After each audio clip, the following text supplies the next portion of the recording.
Okay, I think I'm live. Let me just check real quick. Yep, I am. Okay, so I'm almost done.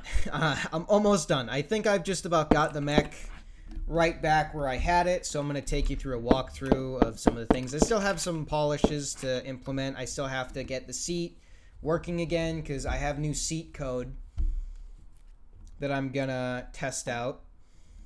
But as you'll see, that little dot will open and close the cockpit, but I don't have a gantry to get over to it, so yeah, so I can't really reach it from here. But as you'll see up there, if you can see it, you can see the mono eye. And the other thing is it's got materials, proper materials. So the rubber on the knees and the feet, the other various parts is going to reflect accordingly. The carbophene that makes up the joints and everything is going to reflect accordingly. And the titanophene is very nice and reflective. The gold in the gold in the chest should also be reflective too. Let me go back down. Really happy with how the hands turned out, honestly. I'm really happy with that. You'll notice the stance is actually a little wider in it so that the feet don't collide with each other. And speaking of collision, I'm just going to go ahead and just smack my face into it right there. The whole mech now has collision, so you can collide with it perfectly. And it also should hypothetically mean you can ride it at some point.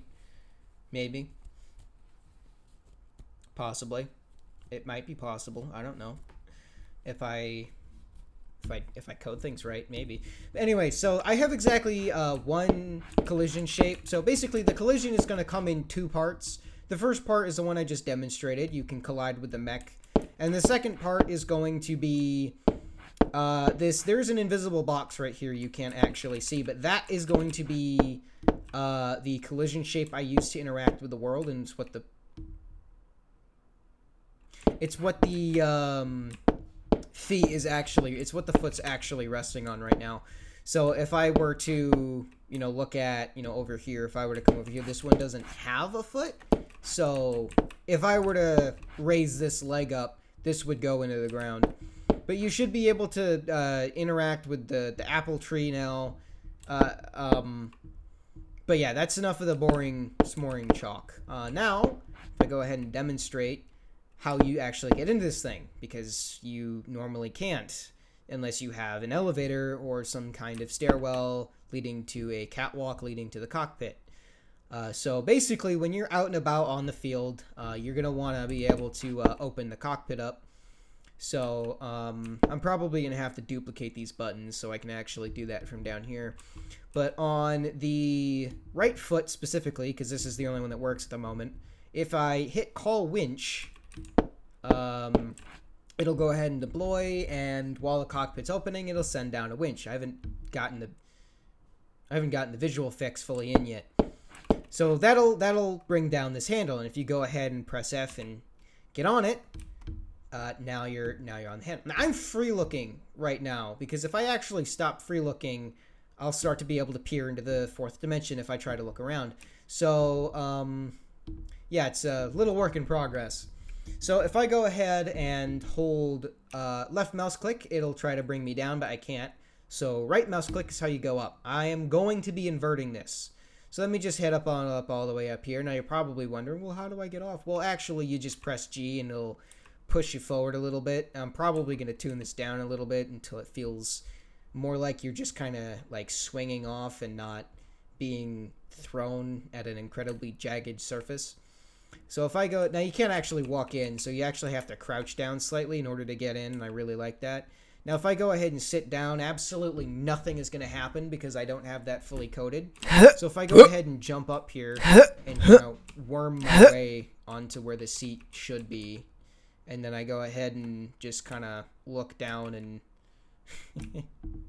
do this. Now I can't move, so I should be in control of the seat. Let me go ahead and toggle the hatch, and that's going to bring everything. Now I am aware there are some visual issues, which let me go ahead and toggle the power, then turn the lights on. I am aware that there are some visual issues. I didn't catch that when I exported the model, so that's like that now, and there's nothing I can do about it. Now I actually don't know, I don't remember how to enable the cameras.